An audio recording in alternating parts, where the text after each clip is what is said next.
Coming up on this episode of Up for Debate, we're talking our fourth season, winter. That's right, the coldest months of the year. It's got some of the funnest holidays and the most annoying conditions. We're going to talk everything winter coming up on a brand new Up for Debate. This is Up for Debate, episode number 96, recorded November 29th, 2017. The Winds of Winter. Hello, everybody, and welcome to this episode of Up for Debate, the podcast that can talk about anything and often does. I'm Sean Jennings, joined as always by our very own Jack Frost, Mr. Matt Mariani.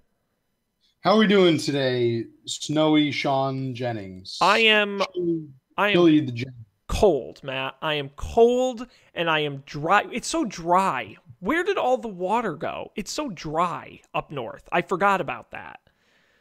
And it's annoying.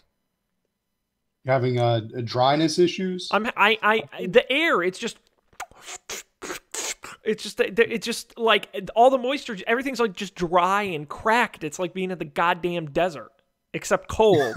It's a cold desert, Matt. What the hell is going on? Cold. Well, I think deserts do get cold at night, don't they, Sean? Don't they get cold at night? Yeah, but the thing about that is I'm sleeping at night, so I don't care. Not during the day, and the sun is gone, and it's not. Ugh. I tell you, we're exactly 1.5 minutes into this episode, and I'm already bitching about winter. So I think we have a good idea of where we're going. We should have called this episode "The Wines of Winter." Oh boy, a lot of whining going on. Oh boy, don't get started on me. Whining about winter. Jeez. No, I'm sure. Why don't we talk about some of the positive things about winter? Yeah, so we're talking winter today, the season we've done. I want to remind everybody, Matt, that we've already done the 3 other seasons. Yeah. Here on the show previously. This is it. We're wrapping up the series. We unlock an achievement now because we've done all the seasons. We do. You get the badge and you get the little doot sound. I do want to remind people, if you want to go back, you can go to our website, upfordebate.tv, or soundcloud.com/upfordebate to get the audio. On episode 84, we talked about, oh no, not on that one. I'm trying to find, here we go. We did 2 episodes on summer, if you remember, episodes 81 and 82. Let's see, we did, when was our spring one? Our spring one was, this isn't fun as I scroll. God, we've done so many goddamn episodes, Matt. What the heck? When did that happen? We did our spring one last year, episode number 51, and of course the first one we ever did on seasons, which was the one about fall, titled "Help, It's Fall and I Can't Get Up," and that one goes way back to episode 29 2 years ago. So you can check those out on our website. Yeah. But where would you like to start on winter? Yeah, let's jump right into the season of winter, the cold, crisp winter. What is the mental image that comes into your mind when I say the word winter? Snow. Sean. Snow? Snow. You think of snow? Snow. I think it's the most visual. I think and it is weather. I think, and I know for a fact we talked about this on the other seasons episodes. Seasons are most defined by weather. That is like the number one thing that separates one season from another is weather. And I think winter has potentially the most distinctive weather in the very visual snow, which only happens during that season. Yeah, I won't disagree with you there. It seems like snow does play a big factor in winter. For me though, I don't know why. I always picture a distinct, like, and I do this more so than with other seasons. With winter, I picture like a distinct time and place. You know, like I imagine walking home and it's snow everywhere and it's just becoming dark out. It's just becoming dusk on like a cold back road. And you can't hear a sound around you. And you can't hear, like, really just this, it's just the sound of your own feet and the sound of your own belabored breathing in the cold winter, the cold winter's grasp.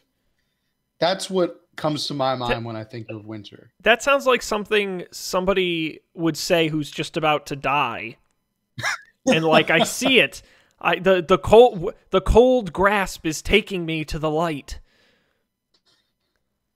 I know. I think that's another really unique thing about winter. It is when it's so snowy that you can't even hear a sound around you. It's just everything's just so quiet. It deadens all the sound and makes everything like I think other seasons, whereas other seasons you get distinct noises like the birds chirping in spring and summer. You get the cicadas and the crickets songs in the summertime, the summer months, or you have the sound of a pool or a barbecue or things like that in summer.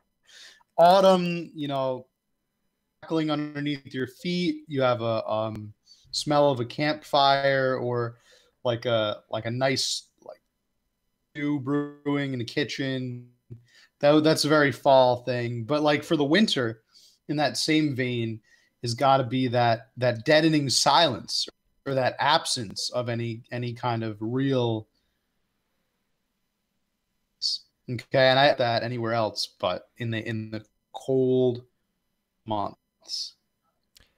Yeah, Matt, that is a really good point, and I think if I had to say one of my favorite things of winter, and spoiler alert, it will be a short list. I do enjoy evening walks, either while it's snowing or just after it's snowing, and the moonlight reflecting off the snow. And you're right, that just extremely dead quiet sound where what little sounds there are very muffled, and there's just that sort of very cool air, not a lot of wind, but the air just sort of sits there, dry against your skin, and I think there's something very, very refreshing about that element to it. I will agree with you there. Yeah, refresh. I think it's important. I think winter. A lot of people view it with dread because you got everybody's kind of trapped inside. But I kind of enjoy that slowing down. Everything kind of slows down a bit. Slow motion. You have like a winter storm power or something, or it'll just make everybody move a little slower, maybe just because it's colder out. Simple as that. And that's kind of nice. Is it? Do that. Yeah, I think it's kind of nice. No, because the reason you're slowing down is not necessarily to enjoy it. You're slowing down because you physically can't move very fast, because it's dangerous and everything is slick and cold, and your body literally doesn't move as fast when it's cold. That's why you're slowing down. It's slowly killing you. No, you're just enjoying. You got to take it as it comes, and you enjoy the pace that you're going at. And you just got to make adjustments. You just got to make adjustments to the world around you. That's what it's all about. And that's why I could never live in a place that does not have a winter. Because you do live in a place that doesn't have winter. I would miss the winter way too much. Virginia doesn't have a winter. I don't know about that. There's a little bit of a winter. It's not like, we do get some snow here. It's definitely nothing like a northern winter, which I do miss. I miss the winters up north. It's very unique.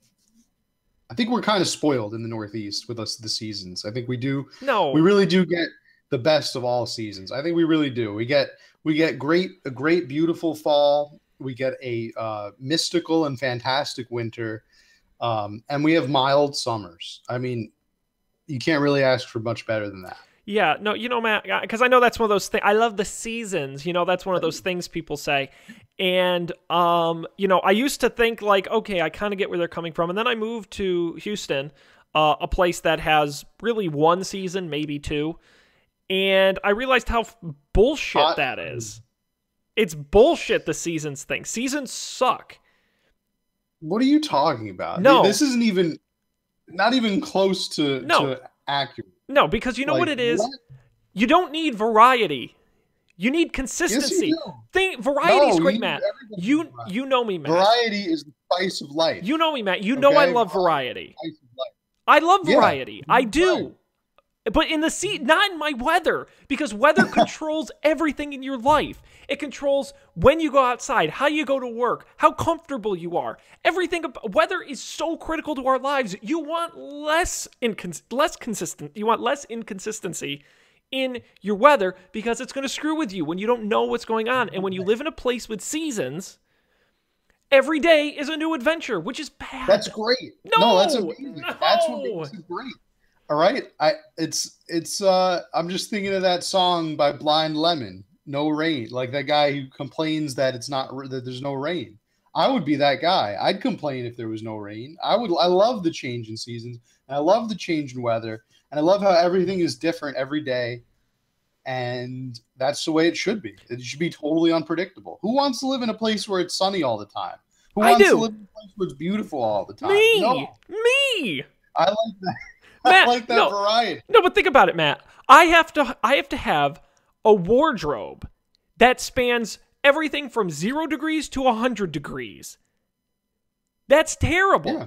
My car, right? Why? I have to be able to. I have to be like a goddamn Formula One driver in Hank the Hyundai because I need to take him on every goddamn weather condition, including a foot of snow, which, spoiler alert, not super great in.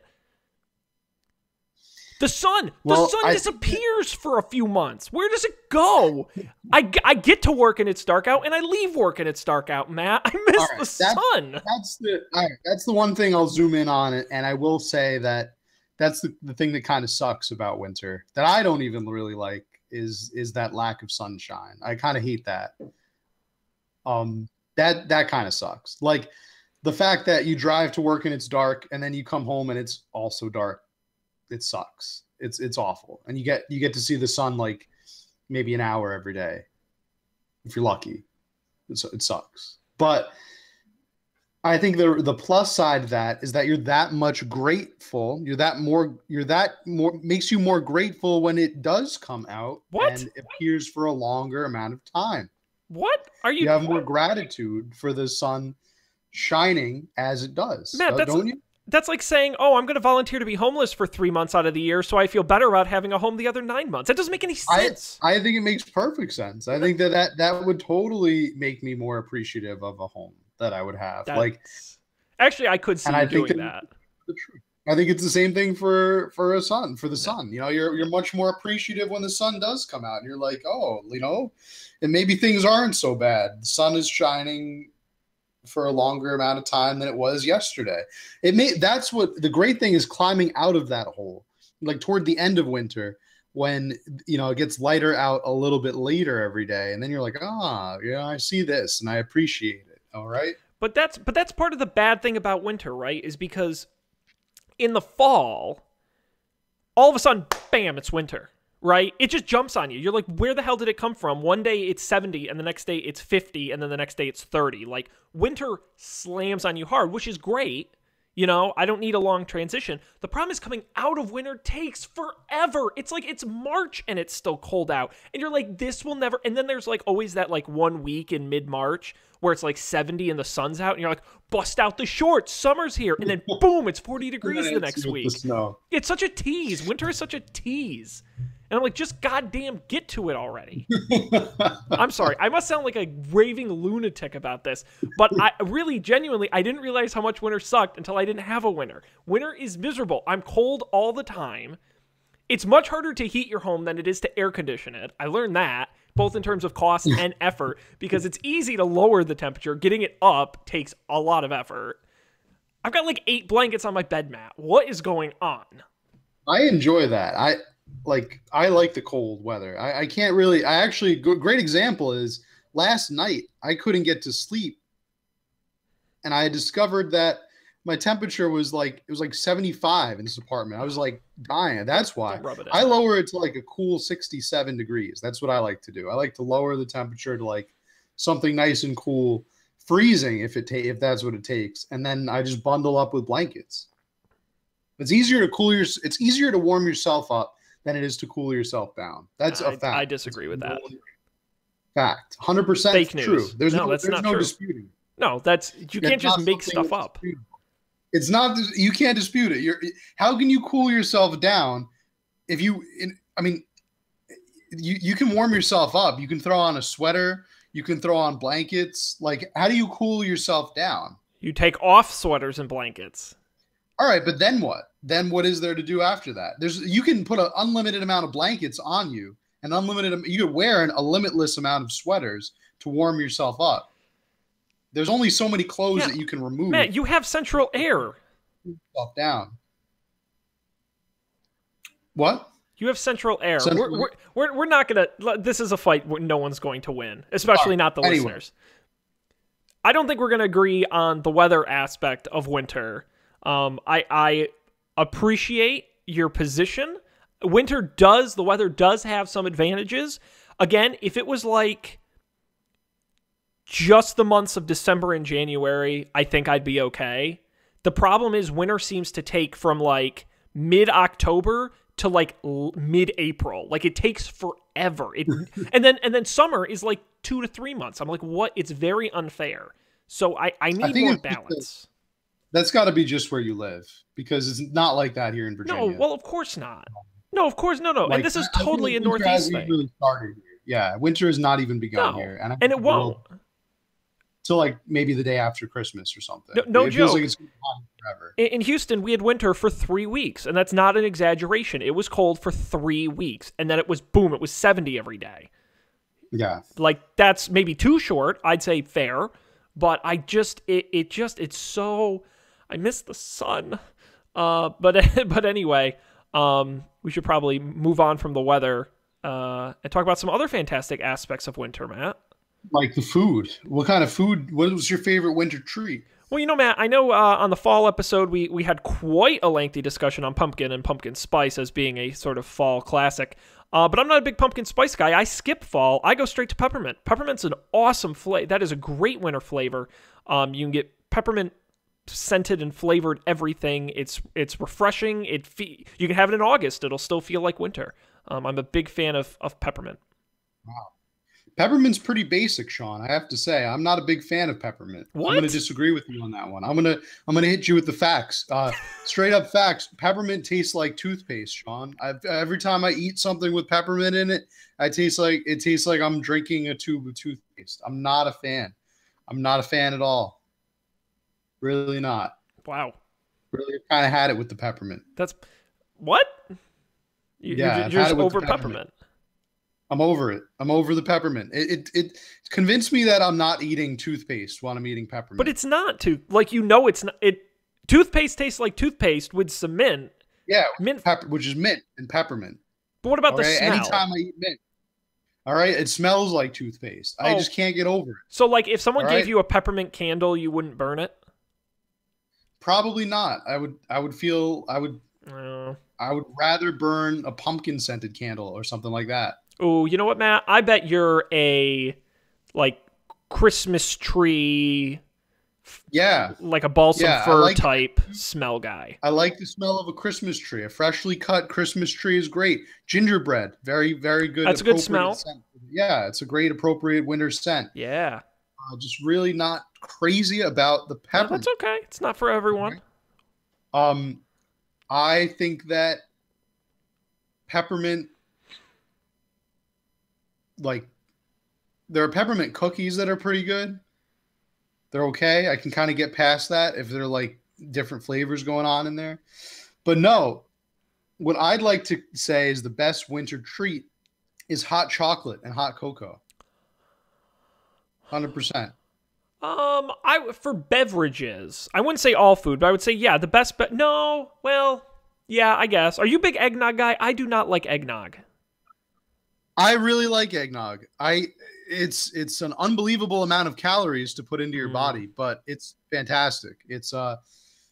I love eggnog. I haven't had the chance to drink it yet this season, which I'm sure I'll make up for as it gets closer to Christmas. But no, I'm a supporter of eggnog. Yeah, I like the idea that eggnog is very seasonal. Like it's super seasonal. Like you can't even purchase it outside of the winter months. Well, it's kind of like apple cider in the fall. I mean, it's just one of Yeah, I guess lemonade is really all year. It's not really a summer specific drink, but yeah, I do agree. Although, who wants egg? Would you, if eggnog was available in July, would you get eggnog? No, no, I don't think so. I don't think I would. I think I used to think that I would, but I really don't think that would be an option anymore. the Like, market has spoken. No interest. yeah, yeah, I don't think so. But delicious. But Eggnog's delicious. But I'm sorry, I got ahead of us here because I do want to circle back to hot cocoa. I agree, a fantastic winter beverage. Hot beverages in general really succeed in the winter. Peppermint hot cocoa, by the way, very good. But so are, most flavored cocos as well. But Matt, I really got to take offense because I feel the cocoa culture is really behind the curve. We're in a society now where coffee has become an art form, right? Where it's all about the pour over and the drip and the French press, and it's a science, right? Cocoa has not caught up with that. I got to just be straight here, and this is an unequivocal fact. It's in the encyclopedia. You can look it up. Swiss Miss made with hot water in your microwave is not good hot cocoa. It's, in fact, crappy hot cocoa. And in a pinch, it'll get the job done. But, where is the gourmet hot cocoa? Hey, I'll tell you where it is, Sean. Don't say Ghirardelli. No, I was going to actually say it is in Williamsburg, Virginia. They have an amazing hot cocoa place right in Colonial Williamsburg, right across the street from the campus of the College of William and Mary. I was there 2 weekends ago, and I had a phenomenal cup of hot cocoa there. Awesome. It absolutely blew me away. But that is probably the only place on earth that you can get hot cocoa of that variety. It's authentically made too. It's exactly what you were talking about. They use a special brewing technique. They use actual cocoa powder, and they make it the way that hot cocoa was supposed to be made, really the way that it was intended. And it's incredible. Everybody really owes it to themselves to try that at least once. And I'm with you. I don't really know why we've put up with bad cocoa for so long. We've kind of become very, very complacent and be like, okay, yeah, this powdered of sugar and crap, and we boil water and mix it together, and sure, it tastes like water with sugar, and maybe a little bit of cocoa in there. But I mean, you wouldn't really need to doctor it up with marshmallows and whipped cream Right. and all the stuff that we used to doctor up, hot cocoa. Fun fact. Did you know that George Washington preferred hot cocoa to coffee and tea? I did not know. That's probably why all his teeth fell out. Beverage of choice. Probably. But yeah, that's a fun fact. Actually, hot cocoa was so popular in the American colonies that at one time the sale of hot cocoa surpassed that of both tea and coffee. Wow. I did not know that. That actually is really interesting. Hot cocoa was considered a gentleman's drink, and it was like a gentleman's and ladies' drink that you could get at most taverns. And it was kind of very similar to drinking coffee. And a matter of fact, coffee was almost kind of looked down upon as probably because a lot of it tasted like mud. But to be fair, a lot of the hot cocoa that they drank is not the same hot cocoa that we drink today. It was not as sweet. They didn't have high fructose corn syrup back then. No, it was very, very bitter, probably very, very raw tasting. But I have actually had the authentic hot cocoa that you can also get that at Williamsburg. That's another thing they do is you go on one of the little taverns and they'll give you hot cocoa as it was made back in the colonial days. It does. It tastes more like coffee than cocoa. But anyway, yeah, it was popular back then. Yeah. No, sorry, I didn't mean to cut you off. First of all, Matt, I have now officially put on my life goal bucket list. You and I are going to Colonial Williamsburg because that would be goddamn hilarious. Fun time. I will strap some GoPros to us and we will publish the whole thing. I promise. No, but what I was going to say is I am actually a big fan of, maybe the Founding Fathers would agree with me, the hot cocoa coffee 50-50 mix. Have you ever done that? Have you ever done the cocoa coffee mix? I actually did. Yeah, It's I great. actually was thinking of doing it tonight. Decided against it, but I have had it in the past, and it is really good. Yeah. I think that if you go to Dunkin', right? Dunkin' Donuts It's a does something like Dunkaccino. that. Dunkaccino, exactly. Yeah. It's good. Yeah. I thought it would be a little weird at first, but it totally I works. used to do that in the Maris cafeteria all the time. I would get some coffee, and then they had a little hot chocolate machine, and you'd mix it up. It was very tasty. Um, yeah, I agree. Hot cocoa, signature winter beverage. I would also say that in terms of winter, a baking holiday, or not baking baking season. I don't think you bake very much in the summer or in the spring. Talking cookies, Christmas cookies, perhaps. A lot of fruit cake. If that's your thing. I definitely think winter in terms of food, is a very bake heavy holiday season. Yeah, it is. It very much is. Yeah. Which makes sense. Warm ovens and stuff, keeping you warm. Yeah. Yeah, a lot of baking going on. Um, I like that winter foods are kind of almost like an extension of fall foods, like pot roasts and things like Soups. that. Yeah. Soup. Yeah, I very much envision having those in like fall and winter. And yeah, I mean you could have them in summer too, but especially like to warm you up, fall and winter months. Sure. Yeah. I agree. Now, Um, go ahead. I was gonna say there's one thing you can only do in winter that you can't do in any other month, Is this like a riddle? and it involves sleds and going down hills and your sled. Quilting. Yes, quilting. Nailed it. Yeah, winter fun time outdoor activities. Totally. Sledding, Mm. kind of overrated. I'm gonna come out. Mm, Let me jump into that one, if I may. I don't know about overrated. I'll say more trouble than it's worth. Well, That's it's for damn. it's Usually, maybe because I'm not a kid anymore. Because again, you gotta remember when you're a kid, you're, in case you forgot, physically smaller, so everything seems bigger. But now that I'm an adult, true. I look at like the sled hills I used to go on as a kid, and I'm like, that's not that high, and you do not go that fast, but it felt much faster as a kid. So maybe I'm just a little jaded in that respect, but I think you're right. Sledding is a big hassle. You got to climb up, and then you got to go down, assuming you have a decent sized hill. As adults, we have things like skiing and snowboarding and tubing that I think are a little more fun than sledding. But I agree, for kids, that is a good time. Now, Matt, I do have to ask you this, because I know this is a bit controversial here. Are you, when it comes to sledding, are you a more traditional metal or plastic sled, or are you cutting edge post 2000s inflatable tube sledder? Where do you fall on that I'm spectrum? all about the tubes. Yeah, I would say inflatable tubes 100%. Interesting. They're just, I don't know. The tubes are just better. I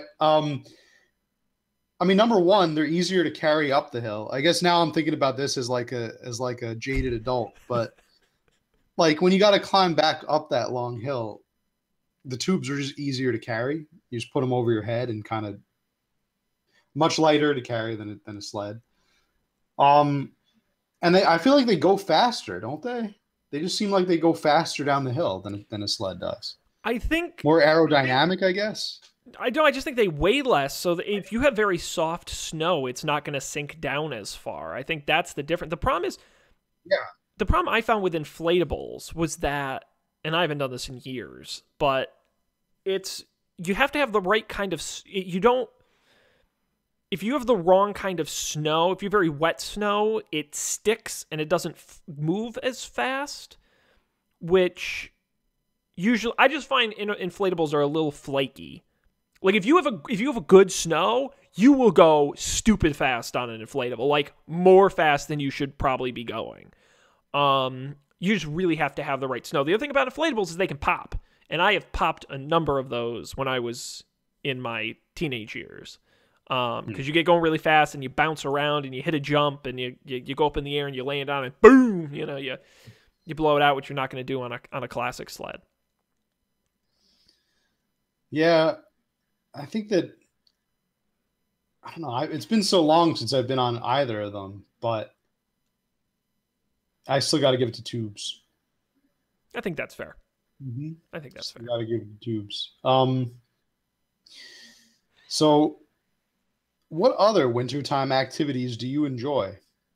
Or did you enjoy at one time? See, I feel like as I'm thinking back, a lot of the winter outdoor activities are kind of like children almost. I'm thinking of like building a snowman. I guess that's something that an adult can do too, but making snow angels and snowball fights, and I feel like now it's just shoveling. It's like that's like the new activity is like shovel the snow so you can drive. Yeah.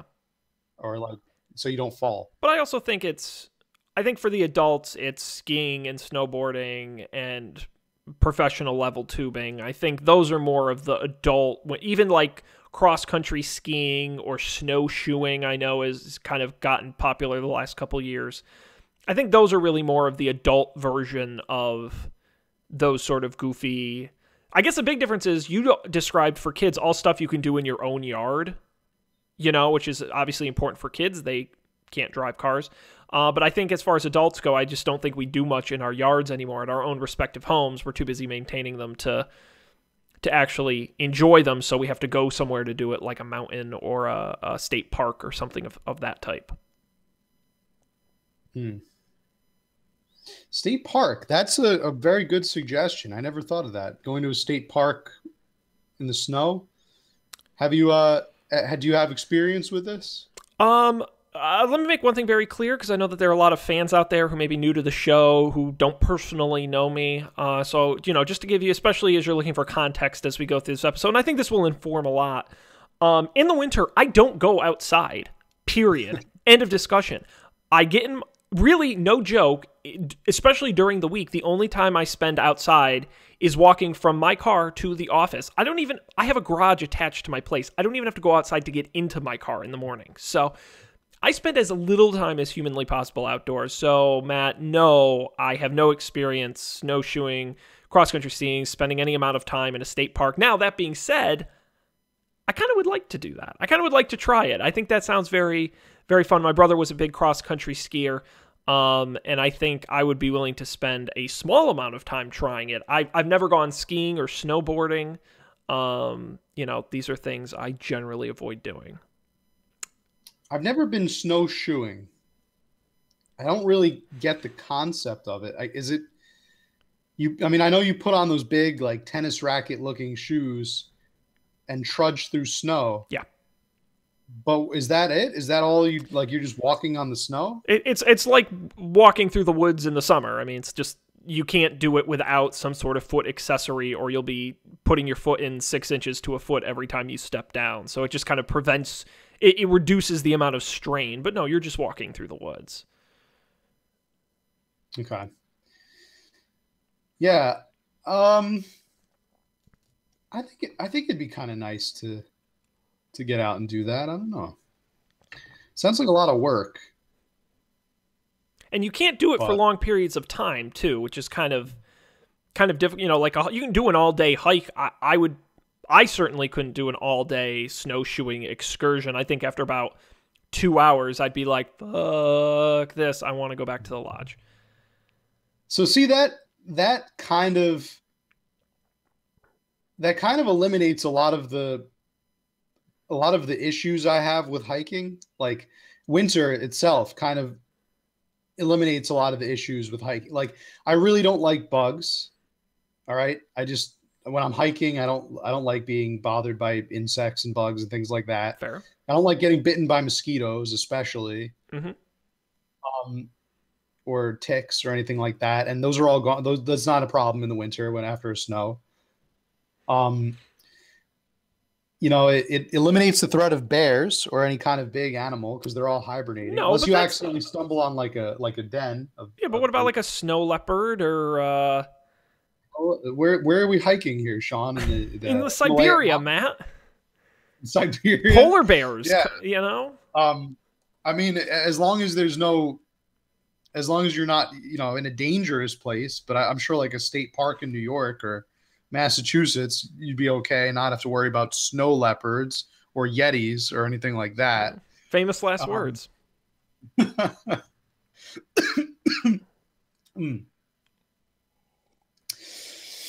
Oh, sorry, I was choking on my hot cocoa here. It's that tasty. Out of those limited edition Goldilocks Zone mugs. That's right. Never to be reproduced because that show doesn't exist anymore. Look at that. It's good stuff. It Goldilocks. is. Never forget. No, actually, I did just order some new up for debate fridge magnets. So when they get here, maybe we'll give some away. We ran out of tote bags. We gave them all away. Hey, those tote bags, they're great. I mean, who doesn't want a free tote bag? They hold stuff, so we might have some free fridge magnets. Anyhow. Yeah. So yeah, the winter months. Do you have anything else you would like to say about winter? Well, we didn't really talk about the holidays of winter.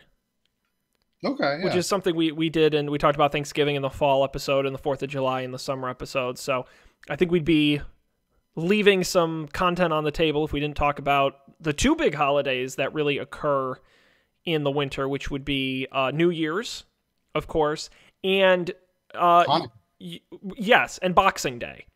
The biggest of holiday. Actually, this is a very much aside, but I, as part of my job, have to write social media content, posts and tweets and things of that nature. And I worked for like several days to come up with a somewhat relevant Boxing Day post for my company just because I wanted to come up with. So go ahead and follow us on Boxing Day. You'll see some really hilarious content about Boxing Day. Anyhow, Matt, let's talk about these holidays. So obviously, New Year's. I don't know how you feel, if you're kind of an overrated, underrated guy on New Year's. I think it's pretty appropriate. I think that it's one of those holidays that really means different things to different people. And I'm one of those people that genuinely tries to get in the spirit of, starting over a new leaf in a new year. But I'm also one of those stereotypical people where they're like, goal falls apart in the first 2 weeks and then they like don't come back to it. But I do try to make New Year's resolutions, and I think it's important to have resolutions, and it's important to have goals that you're moving towards to better yourself. I think that's really the part of the holiday that a lot of people miss, is that it's become like a cultural tradition to make these New Year's resolutions and try to stick to them for as long as you possibly can. Even though most of us fall short, but with that, I think it's a matter of setting the bar. I think you got to set the bar maybe a little bit lower next time. All right. If you're out there and you struggle with making a New Year's resolution, maybe the past ones haven't worked out. Okay. Maybe pick something that's more attainable. Now, Matt, let me ask you this. Have you given any thought to your New Year's resolution for 2018 yet? I know it's a little early. You got about a month to plan. Oh yeah, I haven't really locked anything down yet that I'm going to put on my New Year's resolution list, but I think I've definitely given thought to just kind of routine things like lose weight or maintain a healthy sleeping schedule, like maybe go to the gym more than like twice. Things like that. Did we talk about them being attainable goals? Wasn't Yeah. I mean, I believe in you, Matt. I believe in you. You can do it. I think those are pretty. Yeah. Oh no, totally. No, you're gonna do it. maybe like going to the gym once In or twice. 2018. Yeah, Yeah, maybe 3 times. 3 times sounds good. totally. That's a little bit more. Yeah. Um, but yeah, those are the basic ones I have right now. I think what I'd like to do in 2018 is I'd like to start keeping a dream journal. Oh, that's good. Have you ever heard of these? Yeah. Okay. Do you dream a lot?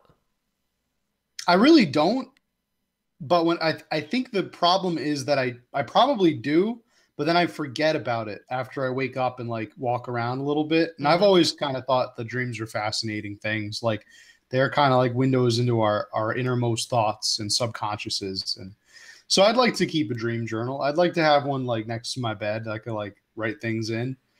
That's a little resolution I have. I'd also like to really commit to learning Mandarin this year. Hmm. Like really try to sit down and like master the language. Um, That's a great so goal. that's what I'd like to do. So yeah, we'll see how that goes. But do you have any resolutions that Oh, you well, first of all, that Matt, you if you do actually follow through on doing a dream journal, let me just volunteer you and myself. I will keep one as well, and we can do them on the show. okay? I don't Yeah, really dream. I very rarely dream, so it may take a while to get kind of a backlog for us to discuss, but that might be a fun one. So mark that okay. one off. When it comes to New Year's resolutions, Matt, I totally respect what you're doing. I think it's great. I hope you succeed in them. I personally think New Year's resolutions are bullshit, and I don't really care for them. And here is why. I think it's whatever it takes to motivate people to improve their lives, I think is whatever it takes. It's great. I'm on board. When it comes to me, and this is my bigger problem with New Year's and I don't like arbitrary calendar based holidays like birthdays. I'm not a big birthday guy because the significance is only just related to the date. You know what I mean? Like there's no actual reason to have it on that day. You know, Christmas has a backstory. Thanksgiving has a backstory. New Year's just happens because the day changed. And that's weird to me. And the same for New Year's resolutions. Believe me, I'm not a life coach or anything like that, but I will say if you want to improve your life or do something, doing it arbitrarily on a date is kind of a shitty way to do it. Like you should be in a good place before you change your life. Like before you start going to the gym, you should be in a place where you have a schedule that allows you to go to the gym and a gym membership and the interest in just doing it because it's January 1st is bizarre to me. And I don't think a great way to set up doing goals, you know what I mean? And if it works for people, great. For me, that's not really how it works. You have to just improve yourself throughout the year whenever you can. And I think doing it tied to a date doesn't work for me. But that's me. Again, great that other people do it. And that's the bigger problem I have with New Year's is it's a cool holiday. I love getting together with people, staying up to midnight. It's a party. That's great. But for me, it's kind of like the Super Bowl where it's like, it's only a party because we say it's a party, not for any real reason. It's just like any other night, you know? And I love the party and it's fun.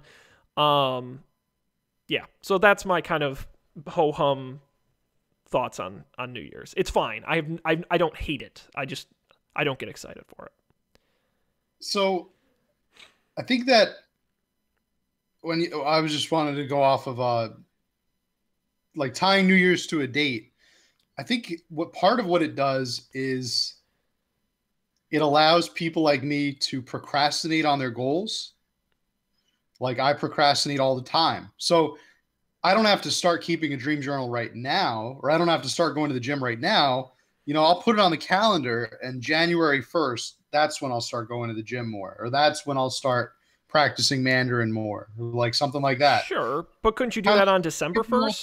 gives you a little window to be like, all right, let me get in my mind, all right, in the month of December, I'll get myself into a place where I can do those things, where I could like have more time in my schedule. Like, let me set aside like a window every day where I can make that happen. Yeah, but you can do that any I time of also year. like to take up the, huh? You can do that any time of year. You can do that in March. You can do that in September. Well, and there's like a date on the calendar now, so it's like I got to. Yeah, do but it. so is September 1st. Like it's almost like a deadline, But you can set any deadline. I guess that's my point. Is you can say right now, Matt, February 3rd. That's the date I'm going to start. Yeah, but this is like more. It gives you more permanence because it's like a new year. So new year, new you. Like That's you know such what I a mean? and everyone always say. Remember Matt at the end of 2016 when everyone said, God, 2016 was the worst goddamn year. 2016 sucked. There's no way 2017 will be worse than 2016, and we goddamn blew it. Remember that? The years don't change. It's an arbitrary day. I don't mean to be Mr. Bummer guy, but it's January 1st is the same as December 31st. Sorry. I don't know. I feel like there's something different. I always feel like as soon as that ball drops and the countdown finishes, you don't feel like some kind of little bit of magic that happens. No. All I think about is all the wrong dates I'm going to write for the next couple weeks on everything. That's definitely a big that's a big side effect of New Year's for sure. I'm always doing that. Always writing 17 on everything. That's what I'm going to be doing. Did you know that I think not New Year's Day, but a couple days after New Year's is official. It's like official divorce day or something like that. Oh. It's the day when most people get divorced, is like 2 days after New Year. Do you know why that is? Because lawyers are cheaper on that day? I have no idea. Why? It has to do with the like prenuptial contracts or something last like a year or something like that. Oh, they end on December 31st or whatever. Yeah. Yeah, something like that. I don't know. I thought it was because people get married in like Las Vegas chapels or something on New Year's. Then they like 2 days later they reject it. Drunken mistakes. Yeah. But that's just my little yeah, Matt, you seem to know a lot about that as someone who's getting married. I'm just saying. It's a little suspicious. I don't even remember where I learned this. This was just a talking to your prenup lawyer. Yeah. I don't have enough money to have a prenup lawyer. It's not worth it. Prenup. That's for sure. She can have it. Anyhow, Matt, we are running out of time. I don't think we're gonna get to Christmas in this episode, but I actually think that's okay because we may want to save that. That's a pretty big one for a future standalone. You can check that one out on our premium podcast if you're part of the premium membership. Yes. If you support our Patreon, $5 a month, you can be part of the premium Up for Debate membership, and you get all the bonus content. You get game shows with Matt and Sean, and you also get a free invitation to the Up for Debate Christmas party. So check it out on our website and make sure you hit the subscribe button and pay $5 a month to get a premium membership. And you also get the show commercial free. So if you got this commercial free, congratulations. That's right. You must have given us money. We'll even send you a fridge magnet. So congratulations. Matt, I do want to end this episode, though, with probably the most important question. Really, everything we've talked about before this is irrelevant because we've now covered the entire year, 4 seasons, Matt. And I think the fans out there are dying to know which is the best. You got to rank the seasons, Matt. Which is the worst? You thought I was going to let you off easy. You thought you could get out of here without making the determination, and it's not going to be easy. Hard to do. I can't. I don't think I can. I think there's something unique about each season that makes it magical, and it makes it. I'm not saying any of them are bad. It's a rank, so one of them has to be worse. I can't do it. I just can't. I just don't know how I would even go about doing that. If you had asked me this same question, Sean. If you had asked me the same question as little as a year ago, all right, I would have definitely told you where I stand with the seasons. But now I'm just not so sure. I see the magic in every season. Matt, let's put all the caveats, all the footnotes and fine print on it you want as of this moment in your life at 8:47 p.m. on this Wednesday. Rank the damn seasons. I'm not letting you off the hook. If you'd like, I'll go first. Would that... I mean, I think we kind of know your position on the seasons. Like, well, I'm not a fan of winter, but what do you think's my number one? I would say I'd say you're a summer guy or a spring guy. See, look, you think you know me. No, look, from worst to first, winter is the worst. You probably bitch about allergies. That's probably why you wouldn't like the spring. I don't have allergies. I'm a perfect human specimen. No, winter is the worst. Right above that is spring, is the, I guess, third best. Right above that is summer, and first place is fall. Fall is my favorite, but it's very close between summer and fall. That's a toss up, and I probably am only saying fall because we just finished fall. Ask me again during the summer, I might change my mind, but that's where if you had asked me a year ago, I would have said fall was my least favorite season. I was not a big fall fan really up until about a year ago, when I kind of like experienced fall things. Maybe not a year ago. Maybe this is more like 3 or 4 years ago. But like the idea that, like, to me, fall was always just that season you go back to school. It's like back to school season. But there's a lot of magical things about fall. There's a lot of fun activities like apple picking and drinking cider and stuff like that. And that made fall not so bad. My favorite season definitely by and large used to be summer. Going outside and you know what? I would say summer for me is kind of like, if I had to have a least favorite season, I'd probably say summer. Wow, that is surprising. Yeah. Isn't that surprising? Yeah. So then what would be your... It's just a little too extreme. Like the heat is a little too extreme. And I feel like summer is the days are kind of drawn out, and I don't know. If I really had to pick a favorite season, and you do, of all time, no, of right now, I would say early spring.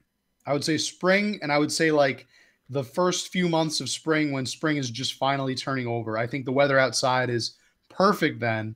It's like not too hot, not too cold. There's still a little bit of snow on the ground, but the snow is melting. I think that would be my like ideal season. That's like the fucking worst time of year, Matt. God damn it. Are you kidding me? That time of year is great. No, like there's like just piles of road salt and debris and dead bodies that had been covered by snow that's everywhere. You have the hope of a new spring, the hope of a new season. But it's not there yet. That's the problem. The weather's inconsistent. Right there. Like it just rains about to happen. all the time. It's exciting. It's an exciting time. But why wouldn't you pick fall? The rabbits are out, and all the little critters are out and breeding, and it's a great time of year. All right, and I'm glad I asked. Ground. Yeah, that would be my favorite. Okay. Winter is in there somewhere too. Winter's pretty cool. Although the lack of light kind of makes it a little depressing. So all right, I would say spring, fall, winter, summer. Okay. That's very how good. I rank the season. Very good. See, that wasn't so bad, was it? So the question has been asked and answered. That is it. We're done with the seasons. We've done them all. Now, if you would like to reach out to us, maybe you have an idea for a New Year's resolution for Matt. Maybe something he should do. Or you disagree with our season rankings and you say you guys are both clowns and, winter is the best season for whatever reason. You can let us know. Tweet at us at UpForDebateTV and email us upfordebatetv@gmail.com. Or if you have a resolution for Sean, like maybe don't be such a season Grinch. Maybe get up a little bit about the season. Don't rant and rave so much on the podcast. Yeah. What for what they are. Yeah, you can write that too. I promise if you write that as my resolution, I will at least, like Matt, try it for a few days and see how it goes in January. That's all we can do.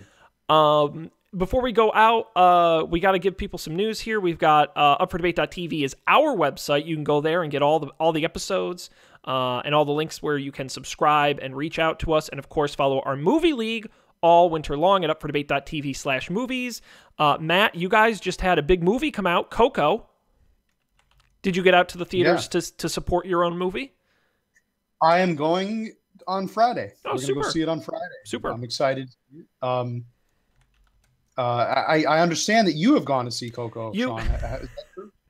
So I messaged the three hosts, you, Colby, and Dan, and I said, hey, guys, I'm thinking about going to the movie. Should I see Thor, Justice League, or Coco? And the other two guys just didn't respond, and you just pitched me on Coco because you owned it in the movie league. And I said, well, since nobody bothered to respond, I'm going to go see Coco, and I did. And other than Matt, I'm going to pre-apologize for the horrific trailers and Frozen short you have to watch before the movie. Just like show up late. You just show up like 30 minutes late, and you'll be right on time for the movie to start. That being said, I gave my mini review on Don't Panic, but it's a very good movie. I'd say it's right in that sort of Pixar middle ground. It's not the best they've ever done, but it's a very solid film. Visually, one of the best I think they've done. It's very colorful, very well animated, very well shot. The story is just okay, and the characters are fine. It's a very enjoyable film. So I think it's right. It's kind of like the Monsters Inc. level of like not groundbreaking, but a pretty solid, film. Okay. So you can check that out right now. You guys are in second place in the league with $223 million. Yeah. There's no way you're gonna win. I hate to break it to you. You're fried, but that's okay. I don't know if that's true. Don't we have something coming out? Yeah, soon, yeah. Right? You have the Aaron Sorkin movie. No one's gonna see Molly's Game, and the 12 Strong, and then that's it. Yeah, this wasn't a great movie draft for us. No, it was not. We'll get him next time. We'll get him in the spring. This is a rebuilding. That's right. Trust the process. Yeah, if we come in last, that means we get the first pick in the draft, right? Oh, totally. No, that's how. No, well, no, but we got to do the ping pong balls in the big, and then you pull them out, and then that determines. But you'll get a lot of ping pong balls for that. Yeah. Okay. Sounds good. And you can follow that, as I set it up, for debate.tv/movies all winter long. Let me do some quick other plugs. I'm trying to cross promote the shows. That's the point of us being part of Coffee and Beer, right? We're a network here, so we got to cross promote. Matt, we're doing D&D over at Game Nights at GameNights.tv. We have a new adventure going on. Colby is dungeon mastering. You've got a new character. I've got a new funny accent. And in this latest episode, you lose your shit, and it's kind of amazing. So I recommend everyone go and check that out. We're only 3 episodes into this latest adventure, so you can jump in with us and get caught up right away. Yeah, I'm having a good time with this one so far, honestly. It's very different being a player character that uses magic. My guy is a magician. He's a mage, so I got to play him a little bit differently. It's been a lot of fun, and I highly recommend that you guys come over and check it out. Absolutely, and it's a good time. I'll also tease, of course, Don't Panic, the technology podcast with myself, Colby, and Dan. We do that every week. We talk about the week's tech news. The latest episode is available now at don'tpanic.io. On this past episode, actually, there really wasn't any tech news because it was the Thanksgiving week. So we talk about what Dan should do. He's got a week of unemployment between jobs. Where should he go? What should he do? We talk about which is better, PowerPoint or Keynote. And we have a lot of fun in that. So you can check it out right now at don'tpanic.io. We're going to end it there. Thanks, everybody, for joining us. We'll be back next time with more great discussions. On behalf of Matt, I'm Sean. We appreciate y'all joining us. We'll see you next time for more here on Up for Debate.